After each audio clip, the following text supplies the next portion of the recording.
hasta ahorita hemos visto el diezmo a través de la historia en otras culturas, en otros países, aún en la ley del día de hoy.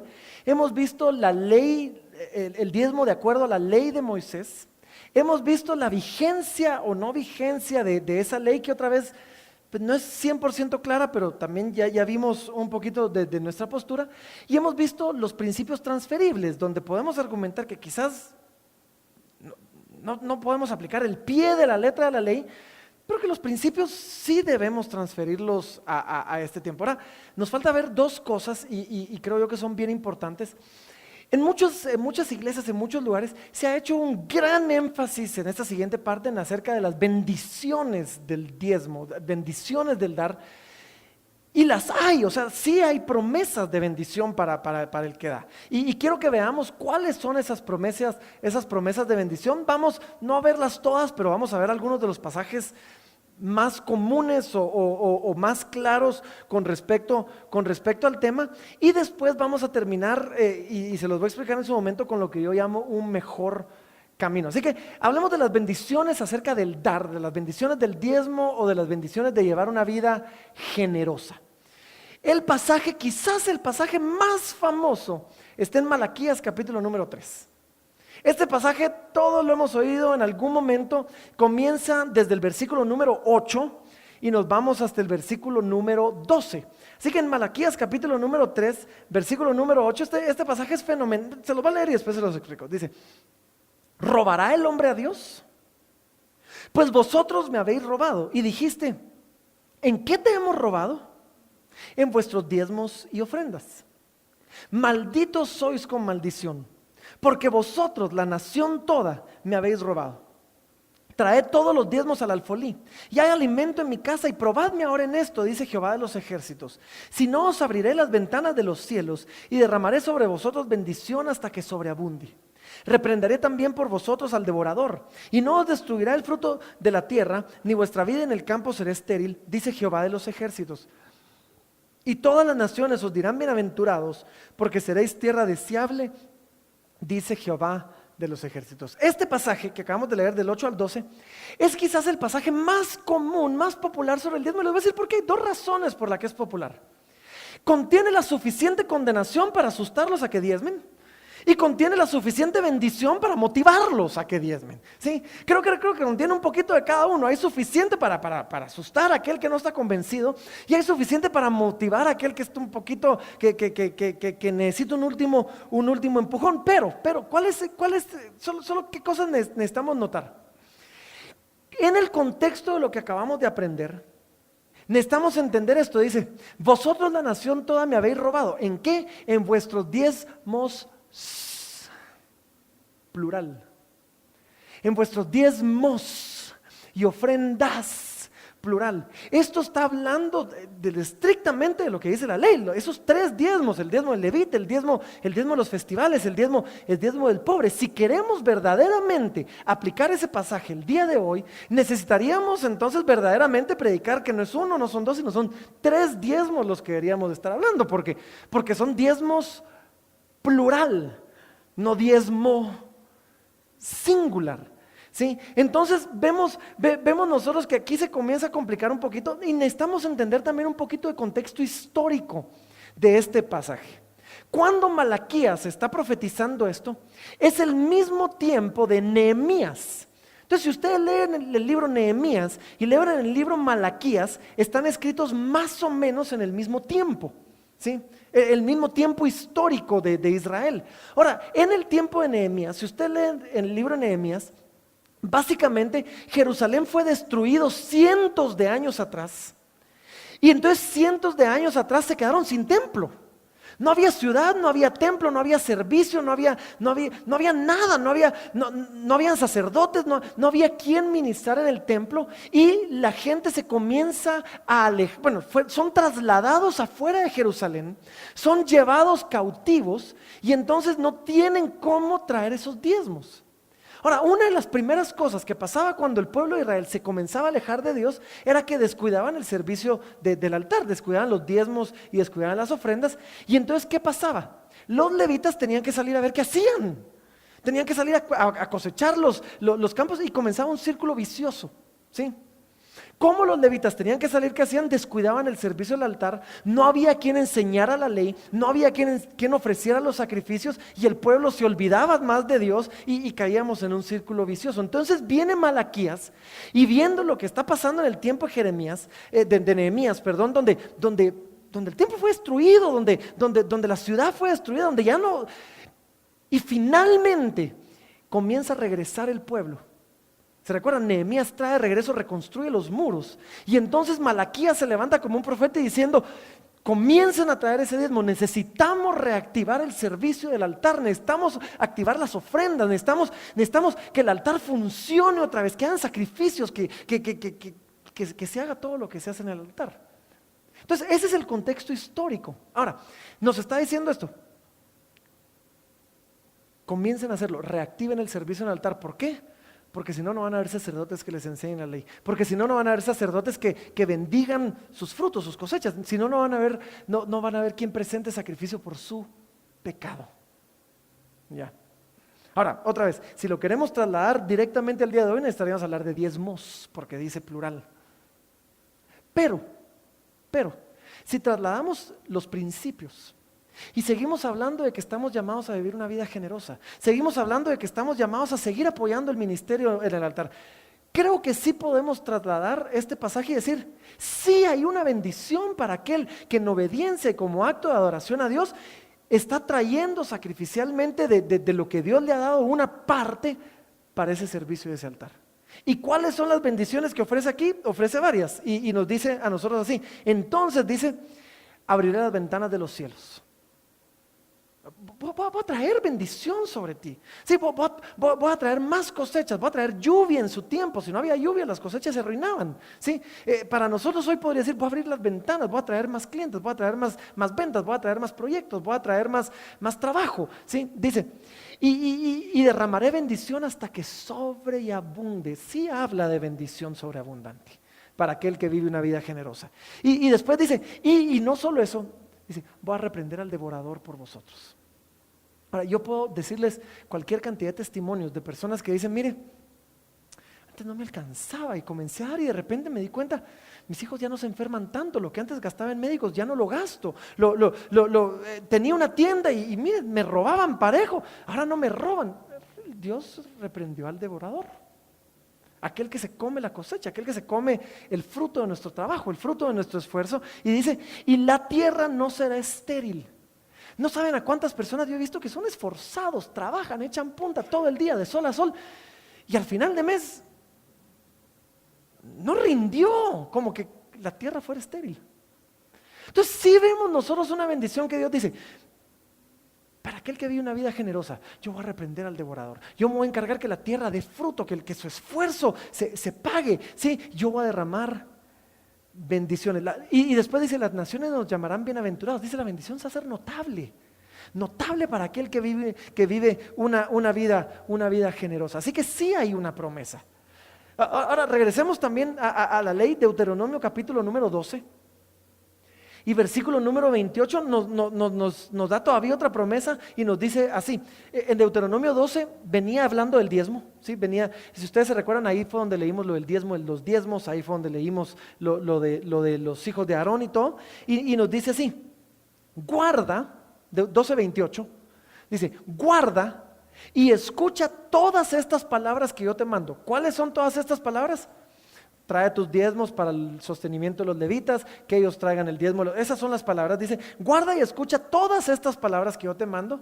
Entonces, en el contexto inmediato son las palabras que hablan acerca del diezmo. En el contexto global es la ley, ¿sí? Guarda todas estas palabras que yo te mando, para que haciendo lo bueno y recto ante los ojos de Jehová tu Dios, te vaya bien a ti y a tus hijos después de ti para siempre. Hay una promesa sobre nosotros y nuestras generaciones, pero también aquí nos aclara algo. Y creo yo que es algo bien importante que necesitamos entender. Hay una promesa sobre aquel que diezma, pero creo que a veces hemos querido equiparar bendición igual dar, igual generosidad, igual diezmar, como lo querramos ahora llamar. Pero aquí está diciendo el que guarda todas estas palabras.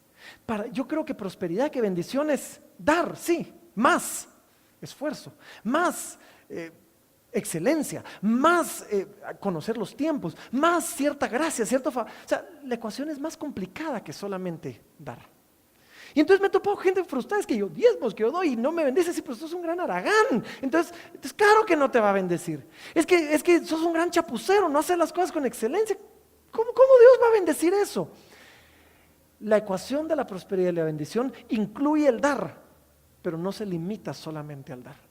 Es una ocasión, o sea, dice el que escucha todas estas palabras. Sí, en el contexto inmediato las palabras del dar y del diezmar, pero en el contexto global las palabras de la ley. Te mando que te esfuerces, que seas valiente, te mando que seas íntegro, que hagas todo este tipo de cosas. Veamos otras promesas, ¿sí? Y si alguno dice, pero y no que la ley que no aplica, pasemos al Nuevo Testamento. Vámonos al Nuevo Testamento. 2 Corintios capítulo número 9, versículo número 6. Dice así: pero esto os digo, el que siembra escasamente, también escasamente segará. Y el que siembra generosamente, generosamente también segará. Hay una bendición al sembrar. Y hay una bendición que nos dice, si tú eres generoso, Dios va a ser generoso contigo. Y si tú no eres generoso, no va a ser generoso contigo, ¿sí? Entonces, hay bendición para los que dan. Cuando hemos visto, el problema es que a veces han sobreenfatizado esto, a veces hemos abusado de esto, muchos pastores, y por lo cual, pues yo les prometo que hemos hecho lo posible por no hacerlo, y creo que lo hemos hecho.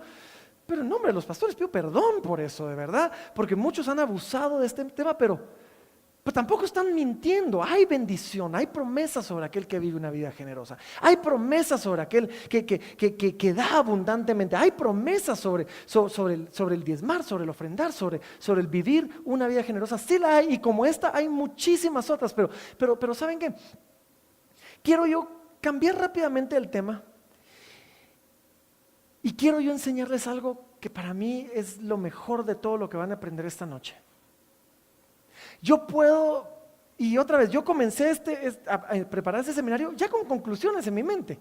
Sí, el diezmo aplica por esto hasta que lo entendí completamente, a la letra de la ley. Quiero enseñarles un mejor camino.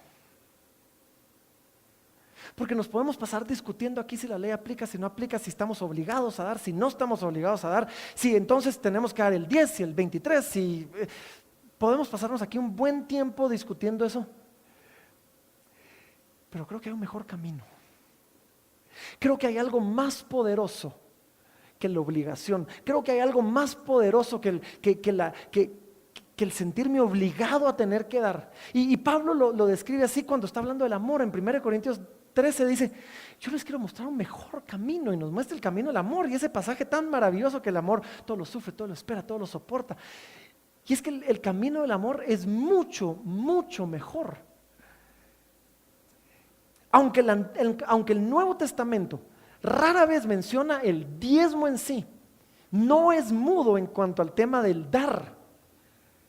Y es más, el segmento más largo de toda la Biblia acerca del dar está en el Nuevo Testamento. Son 2 capítulos completos de la Biblia acerca del dar que se encuentran en 2 Corintios capítulo 8 y capítulo 9 completitos. Y esto es lo que quiero que entiendan. En esos 2 capítulos Pablo está apelando a los corintios para que sean generosos. Pablo está apelando a ellos y les está diciendo, yo quiero que den, yo quiero que siembren, yo quiero que lo hagan bien, y pasa 2 capítulos enteros motivándolos a ellos hacia la generosidad. Y lo que me llama la atención es que en todos estos 2 capítulos, ni una sola vez el apóstol Pablo apela a la ley. Ni una sola vez les dice, ustedes sean generosos porque Deuteronomio dice, o porque la ley del diezmo. Ni una sola vez. Pero sí apela, no a una, no a 2, a 16 diferentes razones de por qué sí debemos vivir una vida generosa. Y cada una de ellas creo yo que es mucho más poderosa y mucho, mucho mejor camino que el dar por obligación. Porque la ley me dice, tenés que hacerlo, y si no lo estás haciendo, estás pecando. Pablo nunca les dice eso, pero les dice, yo los quiero motivar a dar, y quiero que sean generosos, pero los quiero motivar por una razón mucho mejor, por una razón mucho más poderosa que la ley. Y así que voy a ir brincando, allá atrás me van a hacer la campaña de irme siguiendo de la mejor manera posible, ustedes pueden hacerlo también. Vamos a leer los 2 capítulos, bueno, yo les voy a resumir los 2 capítulos, los que quieran ir leyendo lo pueden ir haciendo. 2 Corintios capítulo número 8 y 9. Y quiero que vean que aunque Pablo no apela a la ley, quiero que vean a qué apela Pablo. ¿A qué apela Pablo cuando llegue el momento de dar? Y comienza en el capítulo número 8 y en el versículo número 4 nos dice a nosotros esto: el dar, y aquí está hablando del darle a los santos, esto significa el darle a los ministros, el darle a aquellos que están compartiendo la palabra. Dice, es un privilegio participar en el servicio de los santos, es un privilegio participar en la provisión, en servirlos a ellos. Y dice, los bendecimos en gratitud, porque de ellos, y en el versículo número 7, miren lo que nos dice, de ellos hemos recibido. ¿Y qué hemos recibido? Hemos recibido fe. Hemos recibido nosotros palabra, hemos recibido ciencia o conocimiento y hemos recibido amor. Entonces Pablo comienza a apelar y les dice, miren, yo quiero que ustedes sean generosos. ¿Por qué? Porque es un privilegio honrar, es un privilegio participar con aquellos que nos han dado fe, que nos han dado palabra, que nos han dado conocimiento y que nos han dado amor. Y después seguimos en el versículo número 8 y nos dicen a nosotros que es un reflejo de nuestro amor hacia los que nos han servido. Es una forma de decir, ustedes nos han servido desinteresadamente y créanme lo que el que no ha estado de este lado de la iglesia, parado de este lado de la moneda, no ha entendido el sacrificio del servicio que conlleva para un ministro. Y entonces aquí dice, es un reflejo de que así como ustedes nos han amado, nosotros los amamos y los queremos servir también. Entonces nos dice, no hablo como quien manda, sino para poner a prueba por medio de la diligencia de otros, también la sinceridad de vuestro amor. Esta es una forma de demostrar el amor devuelto, reciprocado a aquellos que nos han amado y nos han servido tan generosamente. Número 3 dice, y pareciera redundar un poquito, el versículo 14 nos dice así, que es un rebalse del amor recibido y ahora manifestado, ya no necesariamente solo para los ministros, sino dice también para el necesitado. Yo recibí de Dios, yo fui amado por Dios, Dios me dio tanto y ahora de ese amor va a rebalsar y voy a bendecir yo a otros que tengan necesidad. Número 4, apela también ahí mismo a la misericordia. Cuando Pablo les apela y dice, yo quiero que den, dice, quiero que den por misericordia, quiero que den porque son misericordiosos para el que no tiene. Número 5, versículo 14, apela a lo que yo llamo el hoy por ti, mañana por mí. Sí, porque en el versículo 14 nos dice a nosotros esto, para que también la abundancia de ellos supla la necesidad vuestra. Está diciendo, hoy ustedes van a servir a los que tienen necesidad, pero si en algún momento ustedes tienen necesidad, alguien los va a servir a ustedes. Hoy por ti, mañana por mí. ¿Sí? Entonces dice, sean generosos. ¿Por qué? Porque quizás llegue el momento donde ustedes necesiten de esa generosidad, necesiten de que alguien sea generoso para con ustedes, y si ustedes lo fueron, lo van a recibir. ¿Qué me toca? 6, versículo número 24. Otra vez Pablo apelando al amor y le llama a la generosidad, Pablo le llama así, le llama la prueba de vuestro amor. Esta es la forma en que ustedes demuestran su amor por aquellos que los han servido y por el necesitado y aún por Dios, reconociendo todo lo que Dios nos ha dado. Entonces quiero que vean esto y apenas vamos por el número 6 de 16, cuando Pablo apela a ellos, no está apelando a la ley, pero está apelando a algo mejor. Y le está diciendo, yo quiero que sean generosos, yo quiero que ustedes den, pero quiero que lo den por amor, no por obligación. Quiero que lo den por honrar a aquellos que los han servido. Quiero que lo den por misericordia. Quiero que lo den aún por su propia conveniencia, porque algún día pueden necesitar. Y si seguimos leyendo, vemos en el versículo 24, pero también en el capítulo 9 y versículo número 3, Pablo apela a lo orgulloso que está de ellos y dice, miren, yo me he jactado de ustedes. Yo he ido a otras iglesias y les he dicho, ustedes vieran la generosidad de los corintios. Y no me hagan ver mal, le está diciendo Pablo, no me hagan ver mal porque yo me he jactado, yo estoy orgulloso de la generosidad de ustedes, es algo de lo que yo puedo ir a dar testimonio a otras iglesias. Y Pablo apela al orgulloso que está de ellos. Apela también, versículo número 9, capítulo 9, versículo 6, apela a las bendiciones. Apela a las bendiciones de la siembra y la cosecha. Este ya lo leímos y dice: el que siembra escasamente, escasamente segará, y el que siembra abundantemente, abundantemente segará. Sí, está diciendo, sí, hay una bendición de dar. Den porque van a ser bendecidos. Den porque van a cosechar. Y en el versículo número 7, esta es quizás la clave de todos. Dice así: no por necesidad ni con tristeza. No con tristeza ni con necesidad. Ahora, si leemos otra versión, dice así: no con tristeza ni por obligación. ¿Por qué? Porque Dios ama al dador alegre. Hay un gozo en dar que no podemos experimentar de otra forma. Quien ha sido un dador, quien ha podido bendecir a una familia necesitada, quien ha podido ser parte de la obra que Dios está haciendo a través de Casa Libertad o de donde sea que el Señor nos ha tenido antes o nos tiene ahorita, hay un gozo que no les puedo describir que encontramos al dar. Dios ama al dador alegre. Y entonces Pablo nos dice: miren, no lo hagan por obligación, no lo hagan porque la ley se los exige. Miren, no hay amor en aquel que saca un cheque de 124.33. Eso no es amor, eso es como que paga el doctor, ¿sí? No hay generosidad en eso. Dice, no por obligación, no, hacerlo con gozo, hacerlo por amor, hacerlo con alegría, porque Dios ama al dador alegre. No estás pagando una cuenta, estás haciéndolo con gozo. Pero seguimos, versículo número 8. Esta es la razón número 10. Pablo apela al poder de Dios para proveer para nosotros y para que nos dé suficiente para también poder dar. Dice así: y poderoso es Dios para hacer que abunde en vosotros toda gracia, a fin de que teniendo siempre en todas las cosas lo suficiente, abundéis también para toda buena obra. Pablo apela y le dice: miren, Dios va a proveer para que ustedes tengan suficiente, y Dios va a proveer para que ustedes puedan sembrar en otros. Para algunos quizás va a ser un reflejo de que Dios ya proveyó, para otros quizás va a ser un paso de fe de que Dios va a proveer. Pero Pablo apela y le dice: miren, Dios es fiel, Dios es poderoso, y les va a dar a ustedes y les va a dar para que puedan sembrar en otros. Versículo número 9 nos dice a nosotros esto, y comienza a ponerse un poquito más grueso y nos dice: es justo hacerlo. El darle al necesitado, el sembrar en la obra de Dios, es justo hacerlo.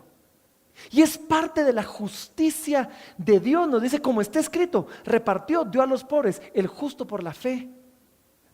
Su justicia permanece para siempre. Esto es parte de la justicia de Dios. Parte de la manera en que Dios administra su justicia es a través de la generosidad de sus hijos. Es justo que lo hagamos. Cuando el pobre apela a Dios y le dice: Señor, pero es que es injusto, ¿por qué me va tan mal? Y Dios dice: pues ya de instrucciones a que mis hijos sean generosos y puedan proveer para tus necesidades. Es parte de la justicia de Dios. Es justo que lo hagamos, es parte de la justicia de Dios. Número 12, Pablo apela a la provisión de Dios. Versículo número 10. Pablo apela a la provisión de Dios y dice: y el que da semilla al que siembra y pan al que come, proveerá y multiplicará vuestra sementera.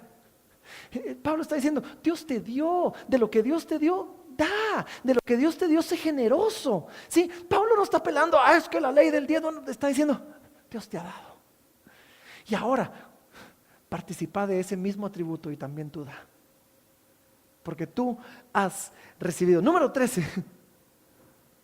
Pablo comienza a hablar algo bien poderoso. Versículo número 11 nos dice que cuando nosotros damos, vamos a producir acción de gracias, vamos a producir adoración. Aquel que lo recibe, ¿saben qué va a hacer? Aquel que recibe nuestra generosidad va a caer de rodillas y va a adorar a Dios por mi generosidad.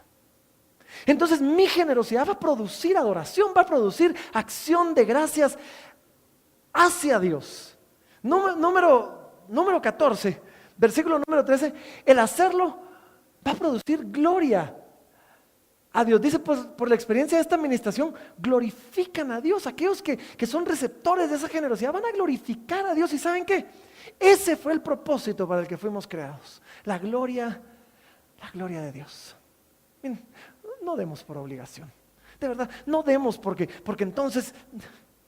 Demos porque queremos producir gloria a Dios. Demos porque queremos acciones de gracia. Demos porque amamos a nuestro prójimo. Demos porque honramos a los que nos predican la palabra. Pero no he terminado ahí. Versículo número 14.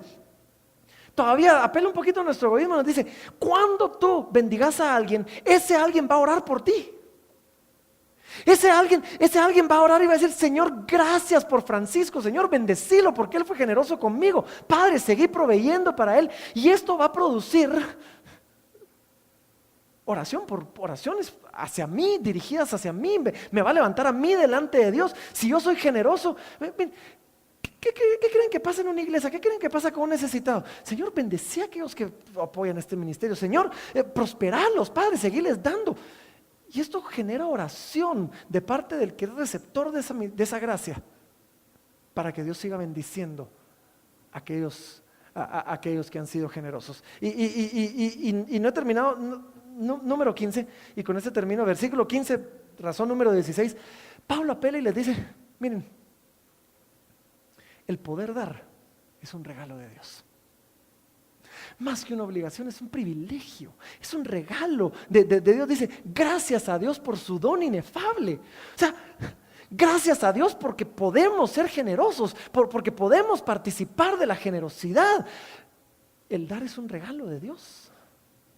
Más que una obligación, es un regalo. Entonces, yo a través de esto quiero apelar a todos nosotros. Miren, seamos generosos. Pero seamos generosos por una razón más poderosa que la ley. Por una razón más poderosa que si no estoy pecando, que si no me voy a ir al infierno. Seamos generosos, como le decía Pablo, les muestro un camino más excelente. No por obligación, no por necesidad, porque Dios ama al dador alegre. No por obligación, sino porque amamos y honramos a los que nos bendicen. No por obligación, sino porque reconocemos la necesidad de nuestros hermanos y los amamos a ellos también y los queremos bendecir. No por obligación, sino porque participamos de la justicia de Dios. No por obligación, sino porque esto me bendice a mí. ¿Se dan cuenta que este camino es mucho más poderoso? ¿Saben qué? Cuando yo descubrí esto, ahora yo no me siento condenado si doy menos del 10, pero ¿saben qué? Ahora doy más. Porque entendí que hay que es bueno hacerlo. Entendí que es bueno hacerlo. Así que eso me lleva a la conclusión y ya con eso termino. La pregunta que algunos serían, bueno, entonces, ¿creemos en el diezmo o no? En Casa de Libertad creemos sí y no. Ahorita les explico el sí y el no. Esto es lo que creemos acerca del dar. Creemos que el dar es un acto de adoración, que el dar nos enseña a temer al Señor, que el dar produce temor de Dios en nuestro corazón. Creemos, y yo lo creo, que Dios no está impresionado por un número, sino por un porcentaje. Y les voy a decir por qué. Leímos en Romanos 16 que dice, cada uno reserve a principio de la semana y dé conforme ha sido prosperado. Yo creo que Dios no está impresionado por un número, está impresionado por un porcentaje. Miren a la viuda de las 2 blancas. Todos estaban pasando a derramar sus ofrendas y traían de todo. Y de repente pasó una viuda con 2 blancas, 2 centavos, nada. Y dije, Jesús, ella me llamó la atención. ¿Por qué? Porque dio todo. Dios no está impresionado por un número. ¿Ustedes creen que a Dios le impresiona que Bill Gates dio $1 millón? Es billonario. Eso no hace ni cosquillas. Hay personas que deben dar mucho más del 10, porque el 10 no les hace ni cosquillas. Hay personas que quizás el 5 ya es un gran sacrificio. Pero sea como sea, yo les quiero decir esto. Aparten un porcentaje. Yo sigo apartando el 10. Yo sigo creyendo que el 10 es un buen sistema. ¿Por qué? Porque ni el rico da más, ni el pobre da menos. Todos damos lo mismo. Pero aparten un porcentaje, les voy a decir por qué. Porque número 1, se vuelve algo rutinario. Entonces no depende de mi buen humor. Hoy estoy de buen humor, voy a dar más, hoy estoy de mal humor, voy a dar menos. No, es un acto de adoración a Dios, es algo que puedo hacer rutinariamente, es algo que puedo hacer continua y constantemente. Yo creo que debemos apartar un porcentaje, les voy a decir también por qué. Porque una iglesia, y aquí ya les hablo yo como un administrador de una iglesia también, una iglesia necesita saber con qué cuenta. Necesita hacer un presupuesto, necesita saber si va a poder pagar la renta o la luz. Entonces, de alguna manera, cuando nuestros miembros apartan un porcentaje, uno dice, ok, ya sabemos que contamos con tanto. Pero si hoy nuestros miembros deciden que hoy van a dar más y que mañana van a dar menos, ¿cómo se planifica así? ¿Están conmigo o no están conmigo? Entonces, ¿qué creemos? ¿Creemos que es un acto de oración? ¿Creemos que Dios no está impresionado por un número, sino por un porcentaje? Creemos que más que un porcentaje específico, estamos llamados a vivir una vida generosa y a vivir una vida sacrificial. Necesitamos dar generosamente y necesitamos dar sacrificialmente. Necesitamos dar lo que podamos dar, pero debe doler. Eso es lo que les decía. Algunos deben dar mucho más que el diezmo. Y les voy a decir por qué. Hay un acontecimiento en la Biblia. Está en Primera de Crónicas 21, capítulo 21 y versículo 24, donde el rey David viene y quiere comprar un terreno porque quiere ofrecer sacrificios a Dios y le dicen, mi rey, te lo regalo. Y miren lo que dice David, dice, no, sino que efectivamente lo compraré por su precio justo, porque no tomaré para Jehová lo que es tuyo, ni sacrificaré holocausto que nada me cueste. Si a ti no te cuesta dar lo que estás dando, necesitas dar más. Es más, para que ampliemos esto, el Papa Francisco acaba de decir hace poco y me llamó mucho la atención, el Papa Francisco dijo, desconfío de la limosna que no cuesta y no duele. ¿Saben qué? Estoy de acuerdo.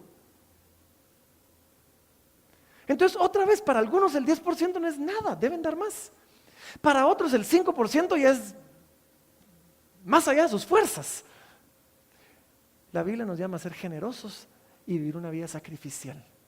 Y por ser generosos, ¿saben a qué me refiero? Conozco gente que dice, ¿saben qué? Yo quiero dar más, voy a vender mi casa, voy a comprar una más barata para donde la letra en el banco sea más pequeña, porque quiero dar más. Eso es una vida generosa. Conozco a personas que dicen, voy a conseguir un carro más barato porque quiero tener más para bendecir. Eso es una vida generosa. ¿Ustedes creen que el estándar del Antiguo Testamento para dar era grande? Si en la ley esto nos viene, ¿qué creen? ¿Creen que bajo la gracia es menos cuando estamos celebrando que Dios dio todo por nosotros? Ahora, sigamos. Creemos aquí en la iglesia que dar por amor es mucho más poderoso y nos hace mucho más generosos que dar por obligación. Desde que entendí esto, yo no doy menos, doy más. Y conozco que las personas que estuvieron la última vez que impartimos este seminario, varias se me acercaron y dijeron, ahora tengo ganas de dar más. Y yo dije, amén, así debería ser. Porque el dar por amor es más poderoso que el dar por obligación. Creemos que dar implica más que solo dinero. No se zafan solo con diezmar, no se zafan solo con dar una ofrenda monetaria. Dar implica tiempo, implica talento e implica tesoro. Algunos han querido zafar su responsabilidad y decir, ya saqué mi cheque, entonces no me tengo que involucrar. Claro que te tenés que involucrar. Tenemos que participar en el servicio, tenemos que dar de nuestros dones, de nuestros talentos para el servicio a otros. No nos zafamos solo con escribir un cheque. Dar implica más que solo dinero, implica tiempo, talento y tesoro. ¿Y saben qué? Creemos que el dar nos identifica con un atributo maravilloso de Dios. Dios es un Dios generoso. Y cuando yo doy, cuando yo doy, me identifico con ese atributo de Dios y participo de su naturaleza y participo de su carácter y entonces verdaderamente reflejo el carácter de Dios en mi vida. Él es un Dios generoso, Él no dio el 10, Él dio el 100. Él dio su vida entera por nosotros y yo tengo el privilegio de participar de su naturaleza y de su carácter y decir, como mi Dios es generoso, yo soy generoso y como mi Dios dio todo, pues yo voy a dar mucho, que quizás no voy a dar todo, pero voy a dar mucho. Creemos que al dar estamos participando de su obra redentora aquí en la tierra. ¿Sí? Estamos participando de lo que Dios hace en el mundo.